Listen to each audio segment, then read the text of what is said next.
It's always one thing to make a good game, especially when it's the first one that's part of a series, which means you have expectations to be met for any future installments. The next level, of course, would be to try and do better, one-up yourself in terms of creativity, style, and gameplay. And that's what Sly 2 Band of Thieves does. 2 years ago, I thought I'd finished it. How naive to think I could so easily put an end to that kind of hatred. And now he's back. In pieces, sure, but the threat is real. Does the Claw Gang even realize what they've stolen? I don't know what's in my future, but I won't let it be a repeat of my past.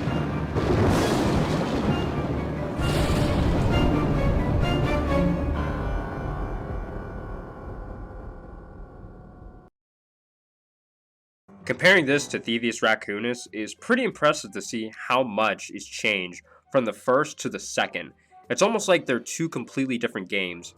However, they're not, and still share one major aspect, being a thief. And this game has really upped the scale when it comes to doing so. As Sucker Punch has always said when it comes to describing Band of Thieves, Sly and the gang pull off a string of big heists. That's clearly evident from the opening of the game even. Instead of it just being Sly breaking into police headquarters, it's Sly, Bentley, and Murray all working together to break into a museum.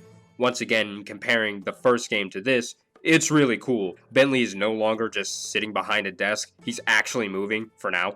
But because Bentley is still new to the field, he doesn't exactly know what to do on his feet. But Sly is so used to this that he can just poke fun at it. And Murray can not only pull his own weight, but any kind of weight.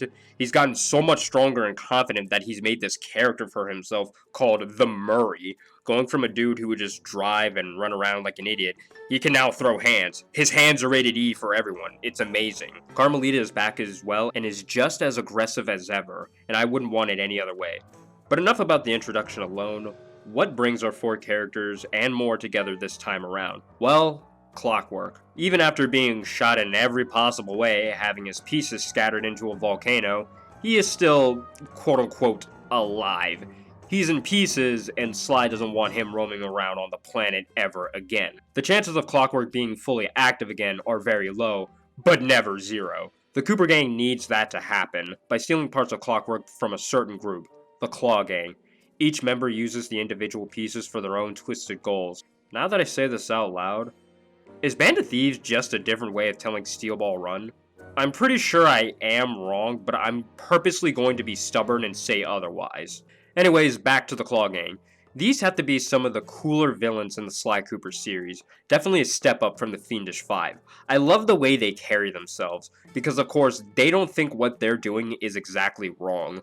Like with John Bisson, he's just a dude who's more or less old-fashioned, and that's it. The Contessa is awesome by being a giant spider who killed her own husband just for money, which was an ultimate goal by getting more money. I know that sounds a little dull in a way, but again, her attitude towards everything is as if she's completely right all the time and just better than everyone else. Her conversation and boss fight with Sly is one of my favorites, and my favorite boss fight in this game. I'll be honest and say that Rajan is a bit on the weaker side though, because his whole character is essentially, he just wants to flex on people, and that's it. He has a lot of pride, but not to the point where it's annoying, so that's good, I guess. Then there's Neela and Arpeggio. I'll talk about them later, because I don't want to forget the best character that was introduced in this game, that being the Greasy Sweet lounge lizard himself, Dimitri. Check 1, check 2, solid.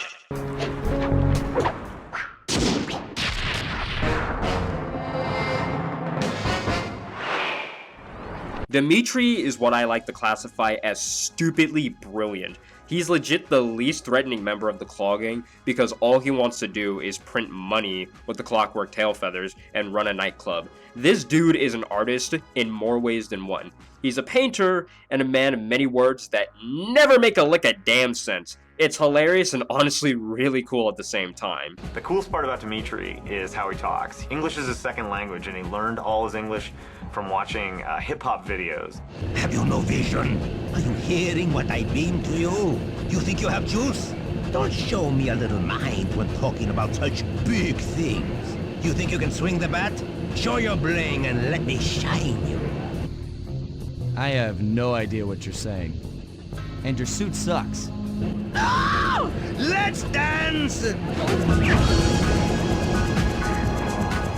He definitely leaves a strong impression as he's the first real level and first member of the Claw Gang you deal with. And even though there's 5 members of the Claw Gang, you'd think there would be 5 episodes or levels like in the last game, but there isn't. It's nearly doubled with having 8 episodes, because unlike last time, this game has more room and time for plot twists and character development that Thieves Raccoonus didn't really have much of. And this time around, as much as it would be helpful for the public, I suppose, the Cooper Gang isn't here to crack some skulls. With the Fiendish Five, you know, the people who killed Sly's parents, Sly had every right in the universe to break into their turf, break their stuff, their men, and their teeth. This time, though, in Sly's point of view, the Claw Gang is just a group who doesn't know the full power that Clockwork brings not only to Sly, but to others. Sly and the gang are in this just to steal and get out. Fighting the people in charge is kind of the last option in terms of plans, or absolutely necessary. So that means members will have multiple episodes and levels. Speaking of levels, it's about time that I actually talk about the gameplay itself in a game review.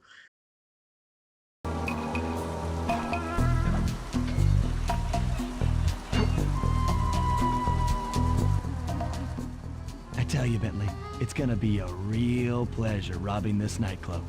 I share in your enthusiasm, but before we hit the inside, we'll need to do a little reconnaissance work. What do you have in mind? I've installed this special antenna on the safe house to help with our first job, hacking into Dimitri's satellite array. The coordinates for the job start beacon have been uploaded to your binocucom. Make your way to this position, and I'll give you a full briefing on our objective. I'm on my way.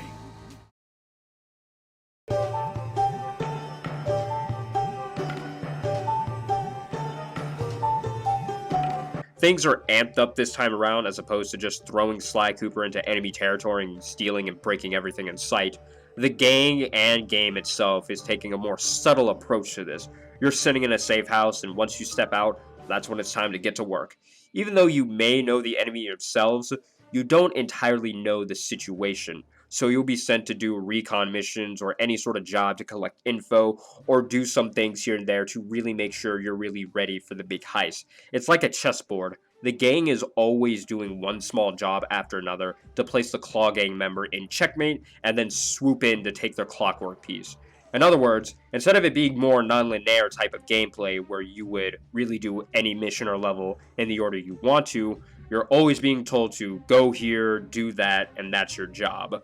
That might not sound as fun for some, but I honestly love this method more, because you're now in a bigger environment with the hub world, where Sly and friends can jump all around to get place to place and start the jobs.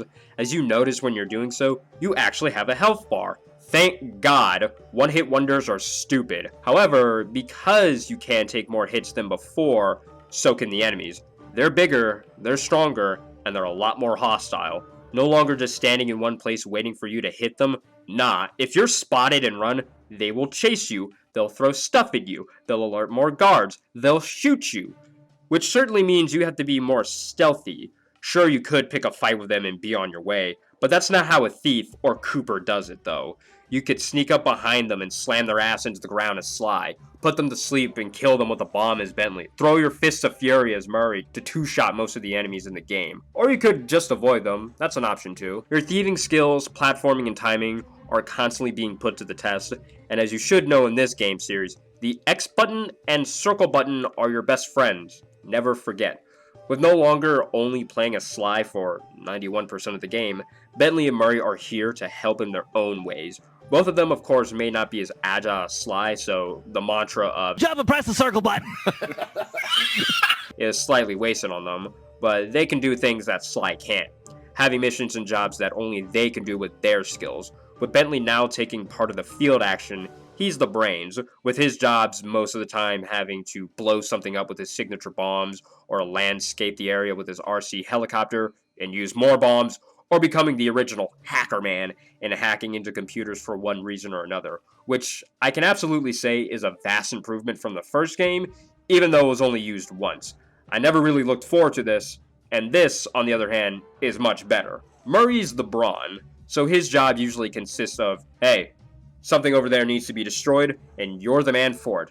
If there's something that needs to be broken, then Murray's up for it, be it machines or people, which means he can take up more combat-heavy missions. You'll switch throughout these 3 in the episodes, all for the last job, the operation, which again is when everything ready is in place for the gang to steal the clockwork piece and be on their way, and ultimately leads to fighting one of the Claw Gang members at some point in the game. And I'm really glad that I did sit down to replay this game again recently, because there are some things that I didn't know that you could do. For example, is during the Rajan boss fight, you can pick up the guards that are running around you and throw them at Rajan and he'll drop, which I heard that you can even pick him up and throw him at the electric fence. That's amazing. Over a decade of playing this game and I never knew something like that. It's surprising to see the amount of dumb shit you can find in this game if you just look for it. And speaking of looking for things, smooth segue, the clue bottles are back, and I'll be honest and briefly say, they're much better here. Unlike in the first game, where in the platforming levels, there would be clues scattered about, there are 30 clue bottles dispersed throughout the whole hub world in each episode. That sounds like a pain in the ass, but it's really not. They give off a loud and distinct sound that it's pretty hard to miss. And the main reason why I like them better here is because they are completely optional. I know they were in the first game, but Thievius Raccoonus somewhat guilt-tripped you into trying to get them all.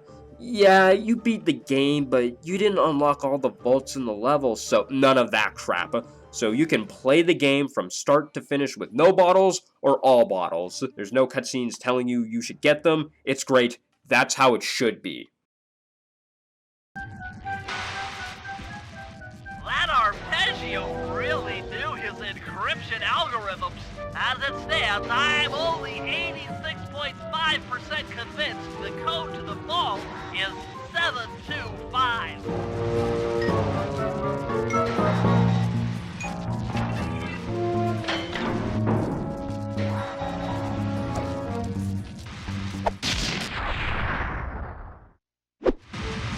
You've gotten the Shadow Power move!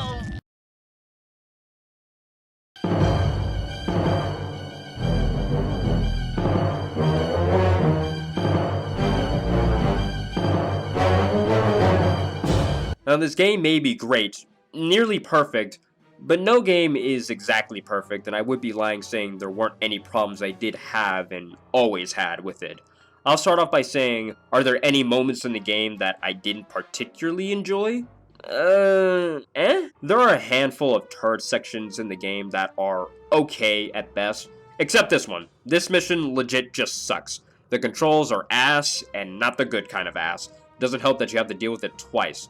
And then, I personally don't have the biggest issue with what I'm about to say, but I can understand from others, that being how, for a good chunk of the game, the hub worlds will mostly be designed for Sly and his climbing abilities.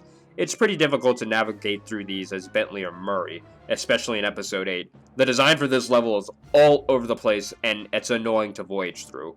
While I'm talking about Episode 8, it's honestly the weakest episode in the whole game. Worst part is that it's the last episode too, so yeah. Again, the design alone for this place is just dumb. The missions are fine, but doesn't quite feel like it's the final moment of the game, even compared to Thievius Raccoonus. And that's even taking into account the handful of plot twists that revolve around this episode alone. All the parts the gang stole were taken. Arpeggio took them all, reassembled Clockwork, apparently not just because he wanted to fly for his frail body like we were told, but also wanted immortality as well. Okay. And then Neela, who during this entire game has been betraying people left and right, Sly, Carmelita, the Contessa, and Arpeggio finally, all for Clockwork's body as well. See, the problem with this is that it kind of comes out of nowhere. I love Neela for how much of a bitch she is to everyone she meets. It's perfect. But the whole Clockla thing definitely brings her down a few points. But I still think she's one of the best villains in the whole series. Arpeggio for sure had potential to be awesome, but he just gets killed and that's it. There's like this fan-made animation for Arpeggio from his point of view, and it's honestly really good. That Arpeggio from that should have been in this game. But instead, we got the most great valued version of the final boss from the first game. It's really weak, gameplay-wise. Story-wise, at the absolute end though, it's fantastic. See, it is like Steel Ball Run. Johnny got to walk by the end, and Bentley doesn't. Awful joke. She even showed me the bottle she'd been saving for the special occasion of my arrest. My heart sank when she realized that our short flight across town had already taken 2 hours, a fact I'd kinda clued into after seeing the Eiffel Tower float by 17 times. She went forward to ask the pilot what was up, and it looked like my pals had left me a little going-away present before taking off. Floating away on the night breeze, I could faintly make out Carmelita's voice. I'll find you, Cooper!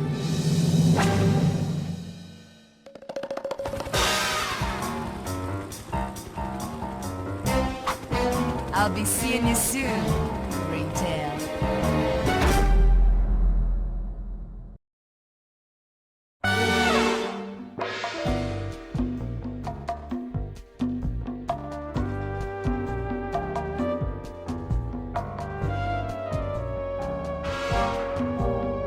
With all that being said, Sly 2 Bandit Thieves is an extreme improvement from how Thievius Raccoon is mostly played.